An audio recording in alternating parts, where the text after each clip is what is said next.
अब आता है आपका नेक्स्ट टॉपिक, ये आपने अभी जो पढ़ा, that is all about different type of forces जो एग्जिस्ट करती हैं किसी भी स्टेट्स ऑफ मैटर में, चाहे वो डाइपोल डाइपोल इंटरेक्शन हो, डाइपोल इंड्यूस डाइपोल हो, हाइड्रोजन बॉन्डिंग हो, ये सारी बातें आ गई। इसके बाद आता है फर्स्ट पार्ट, जिसको हम लोग बोल देते हैं थर्मल एनर्जी। कौन सा? Thermal energy. अब क्या है thermal energy? Thermal energy obvious सी बात है, हीट एनर्जी की बात हो रही है।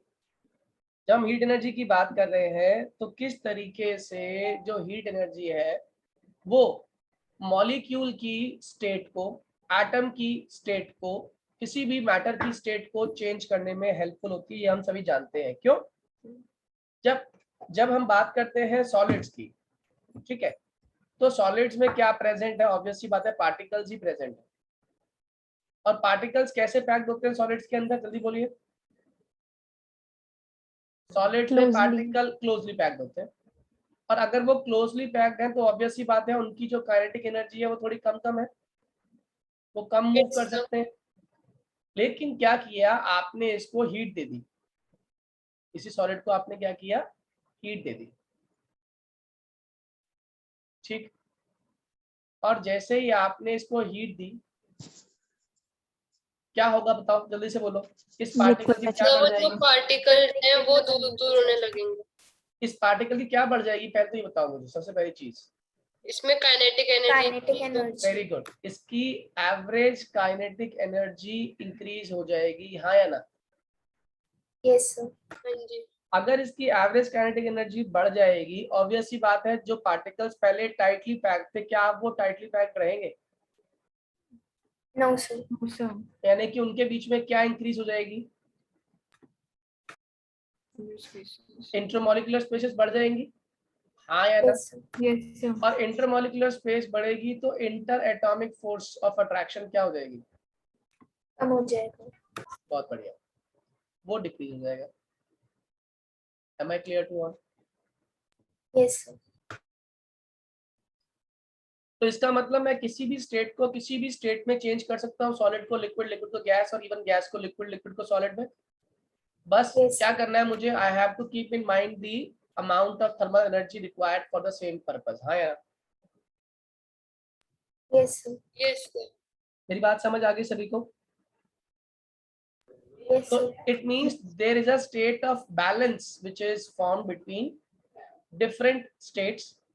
जैसे हम सॉलिड की बात करें, जैसे हम लिक्विड की बात करें, जैसे हम गैसेस की बात करें, याद रहेगा, सॉलिड, लिक्विड और गैसेस, ठीक है। सॉलिड टू लिक्विड हो सकता है, लिक्विड टू सॉलिड हो सकता है, लिक्विड टू गैस हो सकता है, गैस टू लिक्विड हो सकता है। सॉलिड से लिक्विड करने के लिए टेम्परेचर क्या करोगे? इंक्रीज। लिक्विड से गैस करने के लिए क्या करोगे? Temperature increase. गैस से लिक्विड जाने के लिए क्या करोगे? Temperature decrease.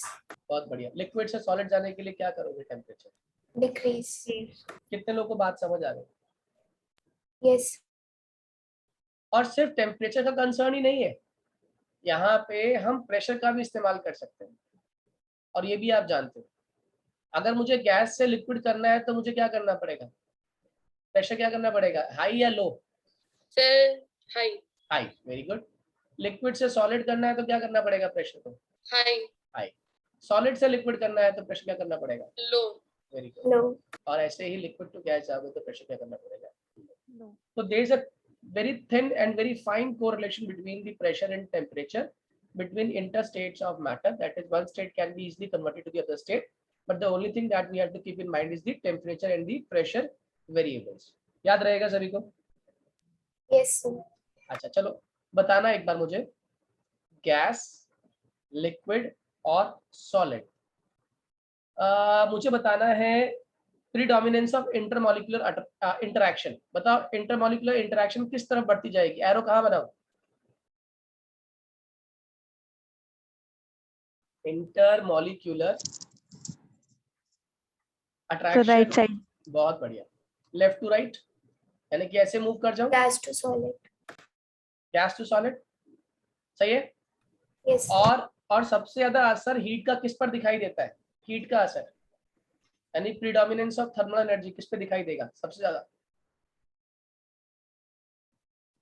सबसे जल्दी हीट का असर इन सब में किस पर होगा बेटा? एरो बताओ।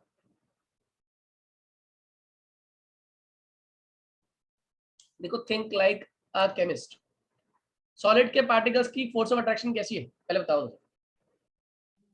Strong sir high. हाई है। हाई लिक्विड की मॉडरेट है और गैस की लो लो।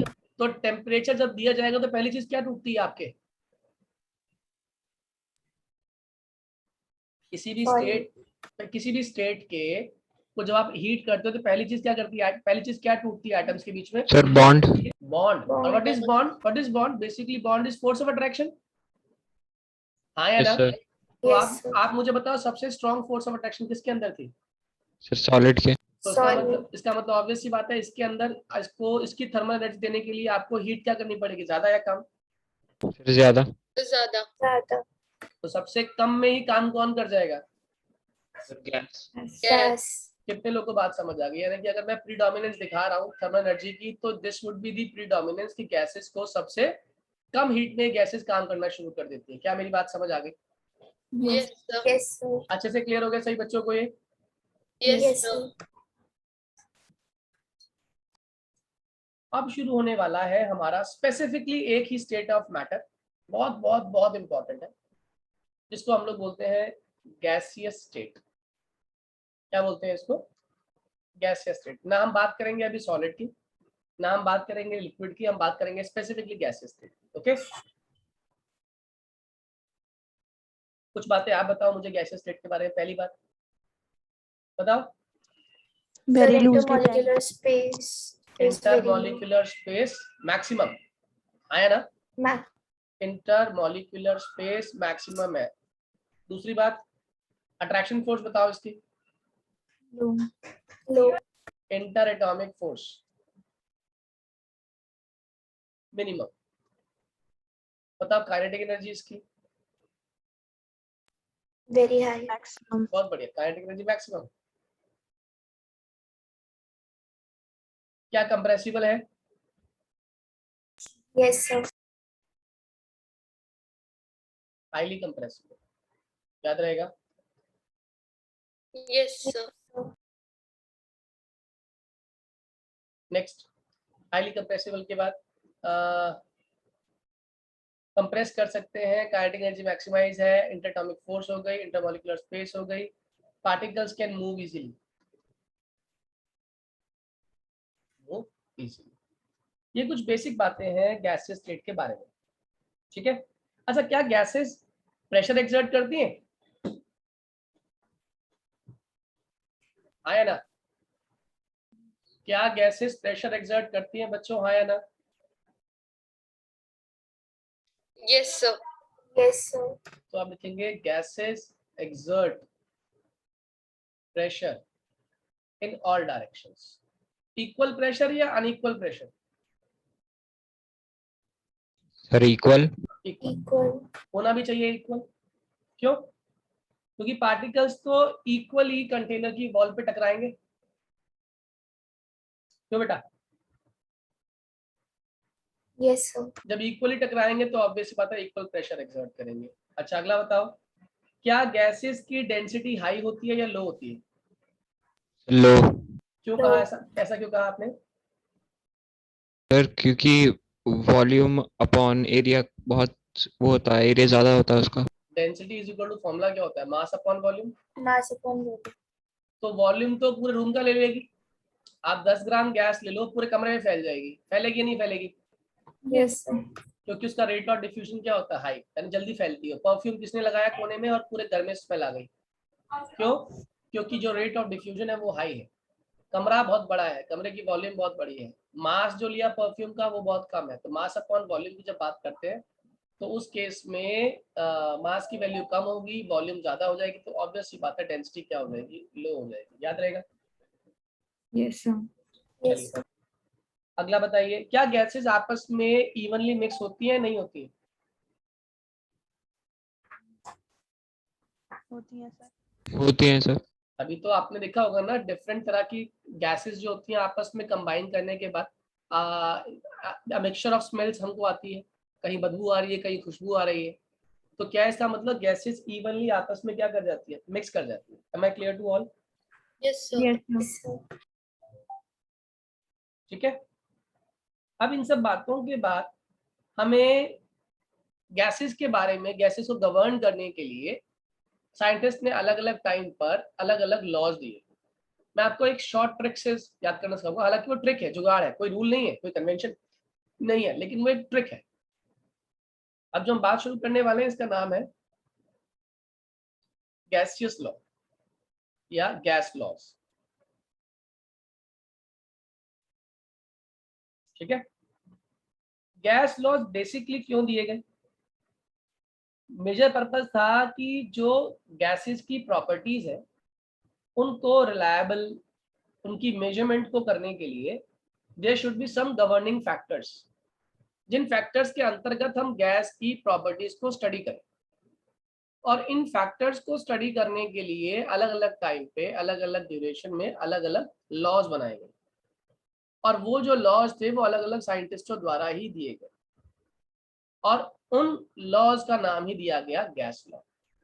जैसे पहला जो लॉ है ना, इसका नाम है Boyle's law. Okay, now what is Boyle's law? Yes, sir. ठीक है। अब देखिए, बॉयल्स लॉ को समझने का मैं आपको आसान ट्रिक सिखाता हूँ। ट्रिक है बच्चों, रूल नहीं है। बॉयल्स लॉ को याद करने के लिए आप एक कीवर्ड याद रख लेना, बड़ी ताई। कौन सी ताई? बड़ी ताई। ताई जी होती है ना घर में, ये वही है, बड़ी ताई। बड़ी ताई is basically B for Boyle's, और ताई में इट इज फॉर टेम्परेचर। याद रहेगा? Yes, sir. बड़ी ताई, बड़ी ताई is B for Boyle's and T for temperature. एक ना कंबाइंड गैस लॉ होता है, जो हालांकि आया तो Boyle's law, Charles law, Avogadro law के बाद है, लेकिन हम उसे पहले लेकर आएंगे अपने कंसेप्ट को समझाने के लिए। ठीक है। एक इक्वेशन जो है वो है P1V1 upon T1 is equals to P2V2 upon T2। ठीक है। इसे हम लोग कंबाइंड गैस लॉ भी कहते हैं, कंबाइंड गैस इक्वेशन भी कहते हैं। P1V1 upon T1 is equals to P2V2 upon T2। ये एक कंबाइंड इक्वेशन, इसको याद रखना, और इसकी हेल्प से हम अपने लॉ को निकालने वाले हैं, बॉयल्स लॉ को।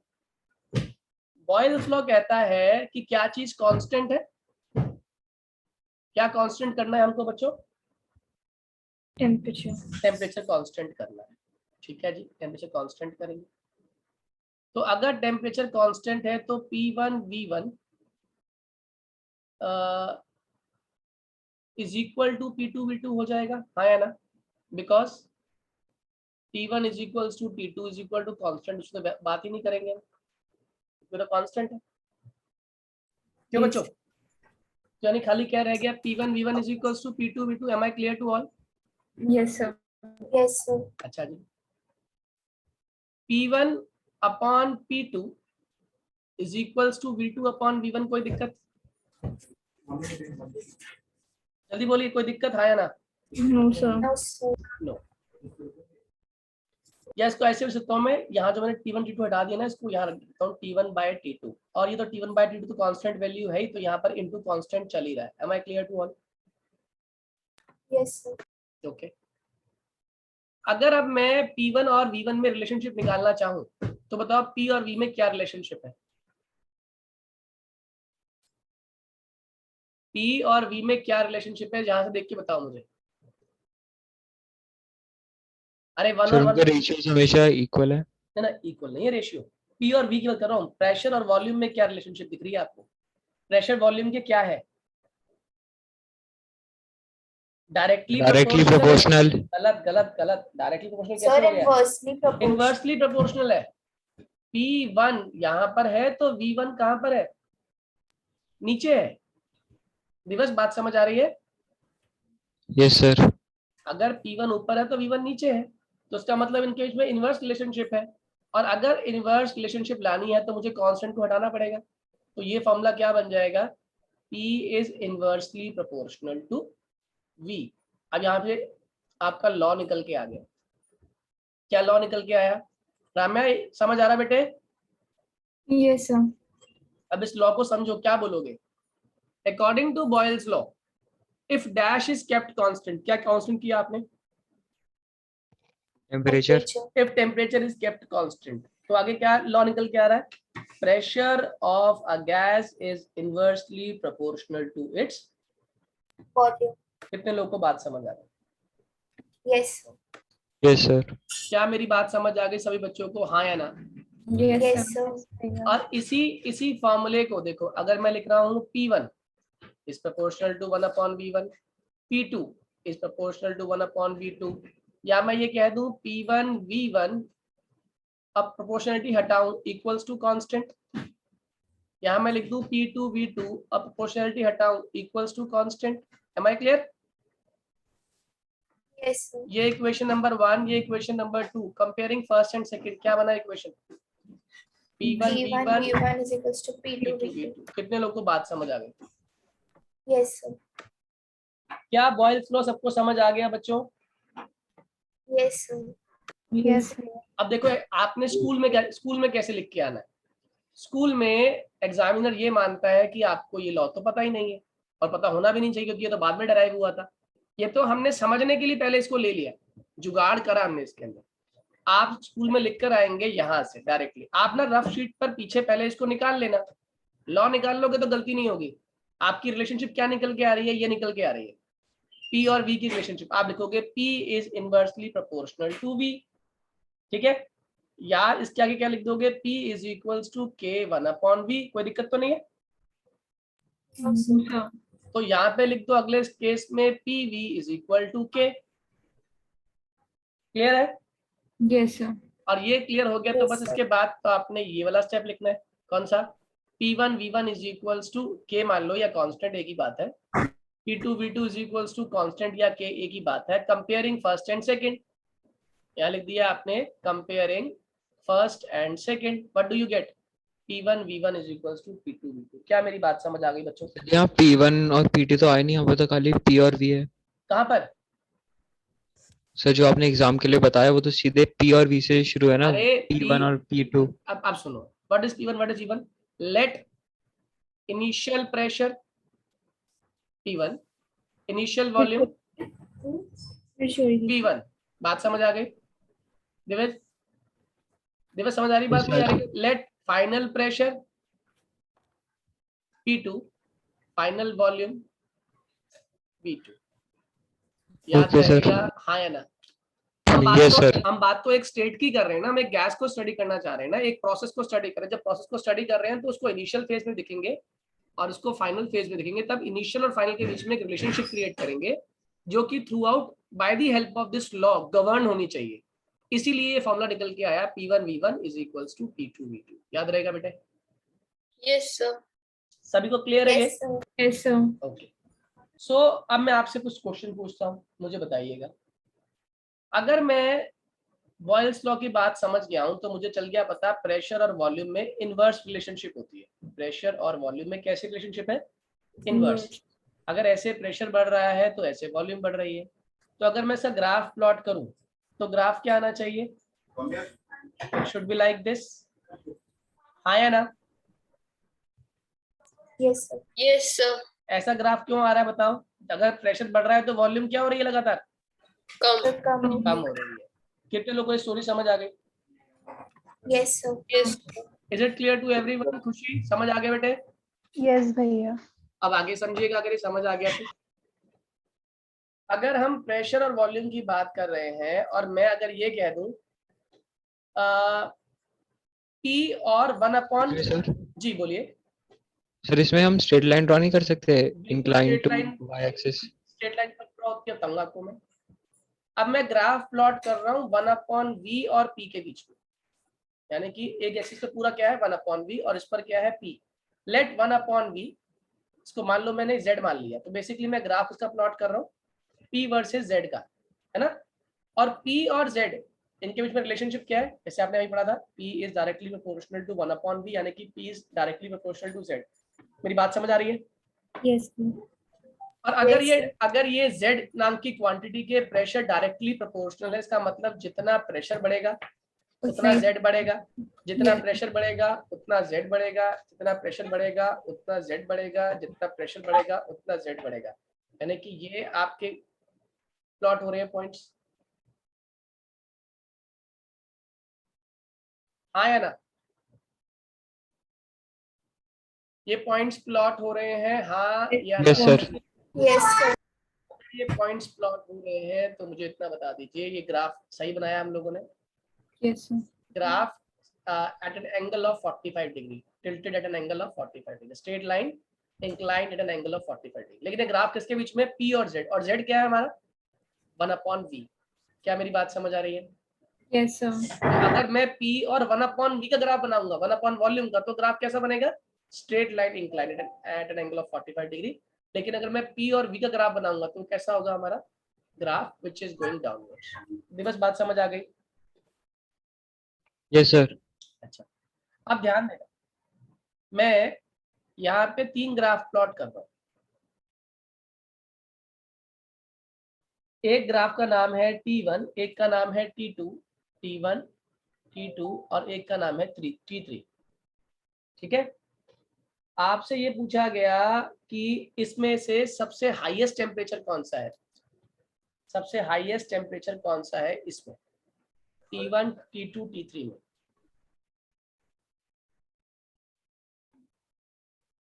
बताइए। टेम्परेचर तो कांस्टेंट रहता है। हमने अब बढ़ाना शुरू किया ना, जैसे मान लो पहले 100 पे देखा ग्राफ को, फिर 200 पे देखा, फिर 300 पे देखा। ठीक है, कांस्टेंट रखा हमने थोड़ी देर, फिर नेक्स्ट कंडीशन के लिए चेक किया 200 के लिए, फिर नेक्स्ट कंडीशन के लिए चेक कर लिया 300 के लिए। आप मुझे बताओ इनमें सबसे बड़ा टेम्परेचर कौन सा है और क्यों? सर T1 पे। T1 सबसे बड़ा होना चाहिए आपके हिसाब से? Yes sir. और बाकी बच्चे बताइए, सॉरी सर, नहीं T3। ऐसा क्यों कहा आपने? सर क्योंकि मैंने पहले उसका वॉल्यूम देखा, लेकिन वो 1/वॉल्यूम है, जितना टेम्परेचर बढ़ेगा उतनी वॉल्यूम बढ़ेगी। यस, वेरी गुड, आप सही निकाला आपने। ये जो बोली बात दिवस ने, कितने लोगों को समझ आ गई? जो बात दिवस Yes, ने sir. कही वो कितने लोगों को क्लियर है? Please raise your hand. दिवस फिर से रिपीट करो एक बार। ये सर 1/V है, और जितना टेम्परेचर बढ़ेगा काइनेटिक एनर्जी भी उतनी होगी और उतना वॉल्यूम बढ़ेगी, तो वो T3 आएगा। बिल्कुल सही, यानी कि यहाँ पे हम T3 की बात करेंगे। T3 के अंदर ये ग्राफ हम स्टडी से कर रहे हैं, 1/V का स्टडी कर रहे हैं। ठीक है, तो जितना टेम्परेचर बढ़ाएंगे उतना ही वॉल्यूम क्या हो जाएगी आपकी? इंक्रीज। और जितना वॉल्यूम इंक्रीज हो जाएगी तो 1/V की वैल्यू क्या हो जाएगी? छोटी हो जाएगी। 1/V की वैल्यू छोटी हो जाएगी, हाँ या ना? Yes, sir. मोनिका, ये बात समझ आई? नहीं आई? नहीं आई भैया। देखो, अगर मैं टेम्परेचर बढ़ा रहा हूँ, ऑब्वियस सी बात है, तो टेम्परेचर बढ़ाने पे क्या बढ़ना चाहिए? गैस की वॉल्यूम बढ़ेगी ना, फैलेगी ना गैस, क्योंकि काइनेटिक एनर्जी बढ़ जाएगी। अच्छा, लेकिन मैं ग्राफ किसका प्लॉट कर रहा हूँ? मैं ग्राफ किसका प्लॉट कर रहा हूँ? 1/V का। इसका मतलब मेरी वॉल्यूम तो ज्यादा है, ये जो वॉल्यूम है ये तो ज्यादा है ना। अभी तो हमने बताया टेम्परेचर बढ़ाने से वॉल्यूम बढ़ रही है। अगर टेम्परेचर बढ़ाने से वॉल्यूम बढ़ रही है तो ऑब्वियस सी बात है वॉल्यूम डिनोमिनेटर में आ रहा है। ये जो फ्रैक्शन है 1/V, ये छोटा हो जाएगा, बड़ा हो जाएगा? 1/V की वैल्यू 1/V की वैल्यू छोटी होगी बेटा या बड़ी होगी? बड़ी होगी। अरे क्या बात कर रही है? छोटी। डिनोमिनेटर, अगर डिनोमिनेटर बड़ा होता है तो फ्रैक्शन की वैल्यू छोटी हो जाती है, हाँ या ना? यस भैया। तो इसका मतलब अगर मैं 1/V वाले ग्राफ पे देखूं तो 1/V वाले ग्राफ पे सबसे छोटी वैल्यू कहाँ पर आ रही है? इस पॉइंट पर आ रही है। देखो, इसकी वैल्यू बड़ी है, इसकी वैल्यू और बड़ी है। मेरी बात समझ आ रही है? क्योंकि देखो ना 1/V ग्राफ तो ऐसे चल रहा है ना आगे की तरफ, तो सबसे बड़ी 1/V की वैल्यू T1 पर है। इसका मतलब T1 क्या होना चाहिए था? T1 कम होता जितना आपका डिनोमिनेटर छोटा होगा। T लेस तो V क्या होगी? ऑटोमेटिकली लेस हो गई। अगर V लेस हो गया तो 1/V वॉल्यूम, ये वाला जो वॉल्यूम है ये अगर लेस है तो 1/V का वैल्यू, जो फ्रैक्शन की वैल्यू क्या होगी? ज्यादा होगी ना। Yes, sir. तभी तो ये ग्राफ पे ये T1 आगे पहुंच गया। क्यों बेटा? यस भैया। ये क्लियरेंस होनी जरूरी है, बेसिक मैथ्स है, इसमें कोई दाएं बाएं हमने कोई रॉकेट साइंस नहीं लगाई है। अगर वॉल्यूम बड़ी है तो ऑब्वियसली बात है 1 वॉल्यूम छोटी हो गई, है ना। अगर एक नंबर बड़ा है, बड़ा नंबर है, अगर बड़ा नंबर डिनोमिनेटर में आ गया तो फ्रैक्शन की वैल्यू छोटी हो गई, और 1/v एक फ्रैक्शन को रिप्रेजेंट कर रहा है। ठीक है, हमने उस फ्रैक्शन को प्लॉट किया है प्रेशर के रिस्पेक्ट में। तो प्रेशर और फ्रैक्शन का जब ग्राफ प्लॉट करूंगा तो ऑब्वियसली बात है, जब जिस केस में डिनोमिनेटर बड़ा होगा फ्रैक्शन छोटा हो जाएगा, याद रहेगा। यस भैया। Yes, sir. आगे सुन लो।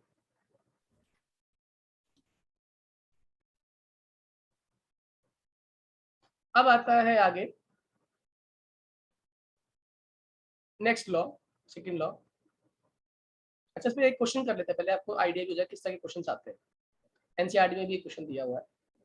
कहते हैं एक आपके पास बलून है, ठीक है, और उस बलून को आपने हाइड्रोजन गैस से भर दिया रूम टेम्परेचर पे। किस टेम्परेचर पे? Room temperature. It will burst if pressure exceeds 0.2 bar. Exceed यानी बढ़ जाए, बढ़ जाए, इसका मतलब ये इनिशियल तो नहीं होगा। बार होती है यूनिट प्रेशर की, ध्यान रखना। इसका मतलब ये इनिशियल नहीं है, क्योंकि उसने कहा जब बढ़ जाए, इसका मतलब इनिशियल कुछ रहा होगा, उससे बढ़ने की बात कर रहा है। यानी कि ये क्या हो गया, P1 या P2? P2। P2। अब उसने कह दिया if at 1 bar pressure gas occupies 2.27 liter volume. इतना गैस ऑक्यूपाई कर रही है, कितना? 2.27 litre volume. What volume can the balloon be expanded? आपसे क्या पूछ लिया उसने? V2 पूछ लिया। कितने लोग पे मेरी बात समझ आ गई? जल्दी बोलिए, कितने लोग को क्लियर है? क्विकली। Yes. अब इस क्वेश्चन में इस क्वेश्चन का आंसर दीजिएगा मुझे कि आपको इसमें कौन सा लॉ लगाना है और क्यों लगाना है। सर बॉयल्स लॉ लगाना। कैसे पहचाना आप? सर टेम्परेचर कांस्टेंट है। बहुत बढ़िया। क्योंकि आप कहाँ बात करी? रूम टेम्परेचर, यही कहा ना उसने। यस उसने ये तो नहीं कहा कि पहले रूम टेम्परेचर पे थे, फिर एक जलती हुई आग में बलून को फेंक दिया, ऐसा कुछ नहीं कहा उसने। या कमरे में आग लगा दी, ऐसा कुछ नहीं कहा उसने। उसने कहा बलून रूम टेम्परेचर पे है, प्रेशर एक्सीड कर जाएगा तो वॉल्यूम निकालना। तो रूम टेम्परेचर तो फिक्स रहने वाला है, यानी टेम्परेचर कैसा हो Yes, गया? sir. कांस्टेंट हो गया। और किस केस में टेम्परेचर कांस्टेंट होता है? बड़ी ताई, बॉयल्स लॉ, टेम्परेचर कांस्टेंट। यानी कौन सा लॉ लगने वाला है? Boyle's law. और क्या होता है बॉयल्स लॉ का फॉर्मूला? अभी निकाला था हम लोगों ने, P1 V1 is P1 equals to V1 is equals to P2 V2. P2 P2। P1 कितना है हमारा? 1 बार। वॉल्यूम कितनी है? 2.27। P2 कितना है हमारा? 0.2। कितने लोगों को बात समझ आ गई? क्या निकालना है? Yes. V2 निकाल पाओगे या नहीं? Sir Yes. 11.35 आ गया आंसर। जो भी आएगा 11.35 आप कह रहे हो तो लिख देता हूँ। Volume is equal to 11.35 litre. Unit ध्यान रखना। Am I clear to everyone बच्चों? यस Yes, अच्छे से sir. समझ आ गया सही बच्चों को? Clear to all? Yes, yes sir. Sir. ठीक है, एक लॉ और समझाता हूँ आपको मैं। बॉयल्स लॉ के बाद चार्ल्स लॉ तो मैं आपको कल बताऊंगा। अच्छा, मंडे क्लास नहीं लेके मैं कल क्लास लूंगा, ठीक है। बॉयल्स लॉ, चार्ल्स लॉ, एक होता है आपका एवोगैड्रो लॉ। पहले मैं एवोगैड्रो आज सिखा देता हूँ, चार्ल्स लॉ कल बताऊंगा। Now what is Avogadro's law?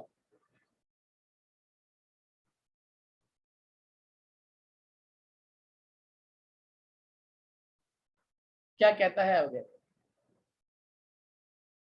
Avogadro कहता है कि आपके पास अगर टेम्परेचर और प्रेशर कांस्टेंट हो, क्योंकि देखो ऑब्वियसली बात है, ये जो लॉज हम पढ़ रहे हैं किसके लिए पढ़ रहे हैं? हम गैसेस के लिए पढ़ रहे हैं, हाँ या ना? हम Yes, कैसे? तो अगर टेम्परेचर और प्रेशर कांस्टेंट कर दिया जाए तो उसने कहा equal volume of all gases will contain equal number of particles। क्या कहा मैंने, फिर से रिपीट ये तो करता हूँ। फर्स्ट चैप्टर में भी था। यस, ये वही है। क्या कहा इसने, रिपीट करता हूँ। देखो, किसी भी गैस के पैरामीटर्स क्या होते हैं, उसकी वॉल्यूम होती है, गैस की वॉल्यूम, है ना। और उस गैस की वॉल्यूम को चेंज करने के लिए या मॉडिफाई करने के लिए क्या रिस्पॉन्सिबल होता है, रिस्पॉन्सिबल होती हैं दो चीजें, एक तो टेम्परेचर और एक है उसका प्रेशर। ठीक है। अगर टेम्परेचर और प्रेशर जिसकी वजह से वॉल्यूम ऑफ गैस में बदलाव आ सकता है, अगर मैं इन दोनों ही पैरामीटर्स को कांस्टेंट कर दूं तो गैस में कोई बदलाव नहीं आएगा, हाँ या ना। यस और Yes, sir. अगर अगर गैस में कोई बदलाव नहीं आएगा तो फिर आप कोई भी गैस लो, कोई भी गैस, किसी भी टाइप की गैस लो, तो उसकी इक्वल वॉल्यूम में हमेशा इक्वल नंबर ऑफ पार्टिकल्स ही होंगे। और इसी से एक लॉ निकल के आया, देखो ध्यान से, P1 V1 upon T1 is equals to P2 V2 upon T2 होता है। सही है। उसने कह दिया कौन कौन से पैरामीटर्स कांस्टेंट है, प्रेशर कांस्टेंट है और टेम्परेचर कांस्टेंट है ना। Yes sir. तो यहाँ पे जब Yes. प्रेशर और टेम्परेचर कांस्टेंट हो जाएंगे तो volume will only depend upon, एक ही वैल्यू बचती है जिसको हम लोग बोलते हैं number of particles. Am I clear to all. Yes, sir.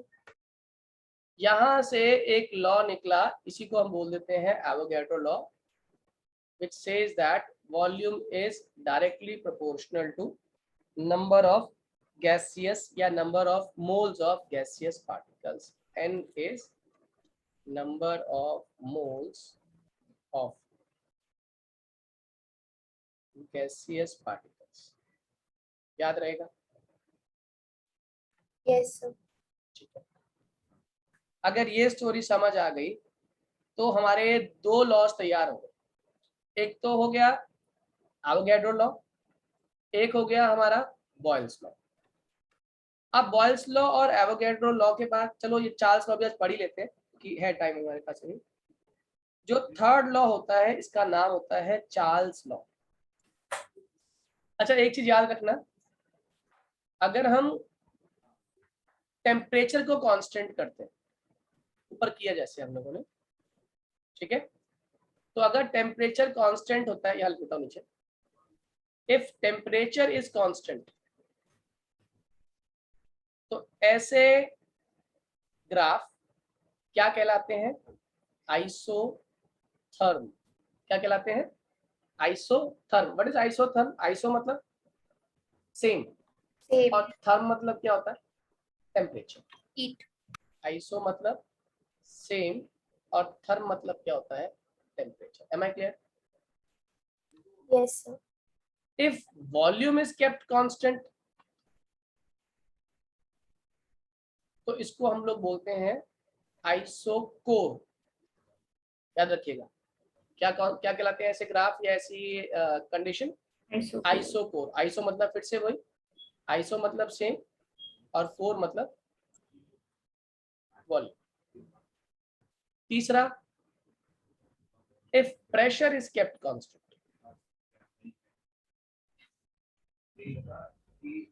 वो कहलाता है आइसो बार। क्या कहलाता है, isobar. What is iso, same, Same. And what is bar, Pressure. Am I clear to all. Yes, sir. Yes, sir. अब जो last law रह गया वो मैं आपको क्लियर कर देता हूँ। उस लास्ट लॉ को जो हमें स्टडी करना है उसका नाम है चार्ल्स लॉ। चार्ल्स लॉ, ठीक है। इसको याद करने की ट्रिक, छोटे पापा। क्या ट्रिक है, छोटे पापा। छोटे इज सी फॉर चार्ल्स और पापा में P stands for Pressure. Pressure. ऐसे ही जो ऊपर आपने एवोगैड्रो लॉ पढ़ा था अभी, एवोगैड्रो लॉ के अंदर याद रखना ट्रिक है आई नानी। एवोगैड्रो लॉ की ट्रिक क्या है, आई नानी। आई नानी में ए स्टैंड्स फॉर एवोगैड्रो और नानी में N stands for number of moles, यानी कि इसमें किस में रिलेशनशिप निकलेगी?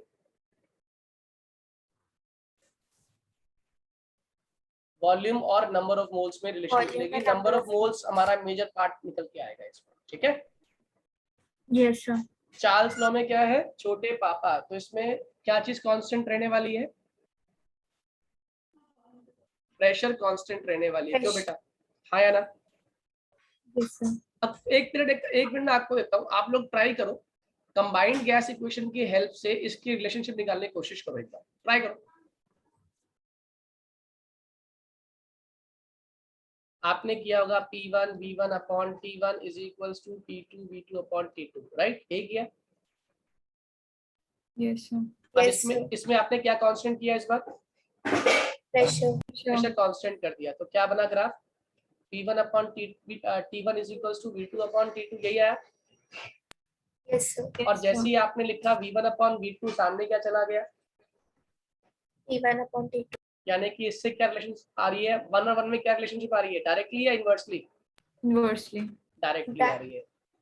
कितने लोग की डायरेक्टली आई? yes sir, आप समझते हो डायरेक्ट का इनवर्स क्या होता है? Yes, sir. yes sir, जो सामने लिखा हुआ है वो डायरेक्ट है, जो नीचे लिखा हुआ है वो Inversely. इनडायरेक्ट है, वो इनवर्स है। inversely, क्या मेरी Okay. बात समझ आ रही है? yes sir, yes sir, very good. अब आप एग्जाम में कैसे करके आओगे? पहले तो ये देखो, एग्जाम में लिखोगे volume is inversely proportional to T, ये फर्स्ट स्टेप। फिर लिखोगे V is equal to KT, second step. हाँ या ना? सही है। yes sir, फिर लिखोगे V1 upon T1 is equal to K 2.8, second equation. ऐसे ही V2 upon T2 is equal to K 2B। ये कब है? Let initial volume V1, temperature T1, final volume V2, temperature T2। सही है। yes sir, क्या करेंगे? कंपेयर कर देंगे, comparing 2A and 2B, what do you get? V1 upon V1 T1। upon T1 is equals to V2 upon T2, कितने लोग को ये पूरी बात समझ आई? Yes, sir. Is it Yes, clear sir. To everyone? जल्दी बोलिए। Yes, yes sir. Sir. Yes भैया। सिर्फ 2-4 बच्चों की आवाज आ रही है, बाकी रम्या, इज इट क्लियर बेटे? Yes, Navya, sir. yes sir, yes sir. Vedant, Tejaswi, yes sir, okay good. इसके बाद ना एक टर्म आती है एब्सोल्यूट टेम्परेचर। क्या होता है इसकी के अंदर? एब्सोल्यूट टेम्परेचर क्या होता है? What is the relationship between absolute temperature and volume and temperature? वो मैं कल कंटिन्यू करूंगा। आज के लिए आपसे मेरे को एक ही उम्मीद है कि आप ये सारा प्रैक्टिस करेंगे।